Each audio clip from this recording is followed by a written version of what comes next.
Say you've been given a choice of three brownies. One looks, well, edible. You'd probably eat it. One looks great. You'd definitely eat it, or at least taste it. However, this one, if you're like me, you don't even want to look at it, much less taste it, even if someone assures you that it's good. In the culinary arts, presentation is everything, even if the ingredients or the content are the same. In speech delivery, presentation is everything too. And that's what this video focuses on, how you deliver your content in a speech, or the importance of presenting your content in at least a competent manner. While both content and delivery are important, if you have a poor or an incompetent presentation style, like this sad-looking brownie, your audience won't be willing to taste the content of your speech. Even if you can't deliver your content in the flashier brownie or presentation style, your delivery must be at least tolerable or competent, or we won't get to the content of your speech. To make this content more digestible to you, we're going to separate this into two bite-sized videos, this being the first, or part one. We will focus this video around the importance of a competent delivery style and common questions audiences ask themselves when watching a speaker, while the next video, the second bite, will match the delivery characteristics to each of these questions. Now, you'll likely remember the various characteristics we talked about previously as vocal delivery, eye contact, body movement, and personal appearance. An ineffective delivery, or an incompetent one, uses one or more of these negatively. At their worst, they can act as noise, interfering with our ability to process the content or the information. Take excessive weight shifting as an example, which can be so distracting that you focus on the weight shifting rather than listening to the speech. Or fidgeting, or clothing of a material that is too busy or has inappropriate designs that make it difficult to pay attention to what is being said. However, while one or more of the speaker's delivery characteristics might not completely distract you, it can be used so poorly that you decide it's not worth listening to the speech.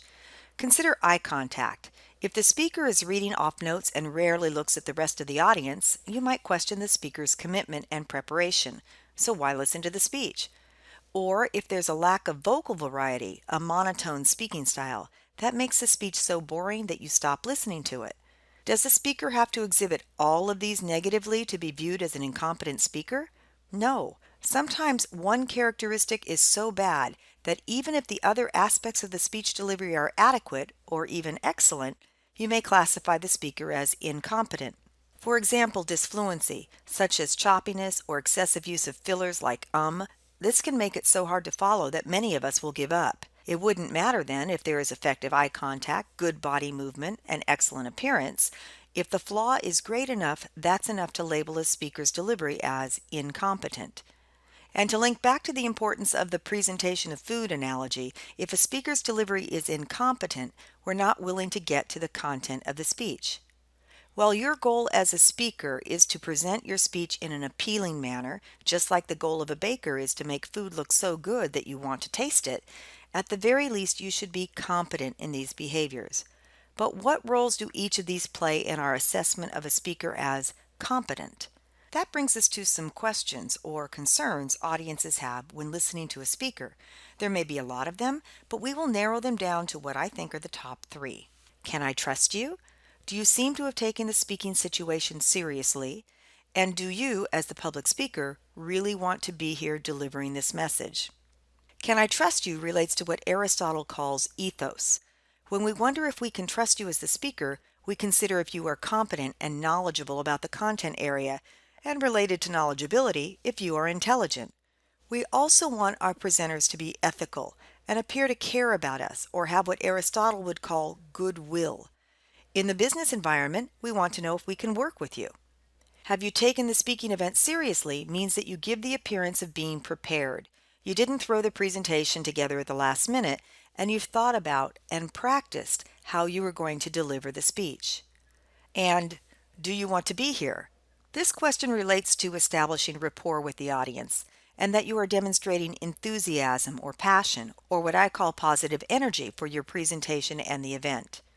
There are definitely other questions the audience will ask, but these are the basics. The next video will match the various delivery characteristics with each of these three questions, but for now, it's processing time. Is there another overall question that you think an audience considers when assessing a speaker's competence or when classifying a speaker as incompetent? Now that you've digested this small bite of the concept, it's time for you to take a bigger bite, and that'll be in the next video on the importance of presenting your speech content in at least a competent manner.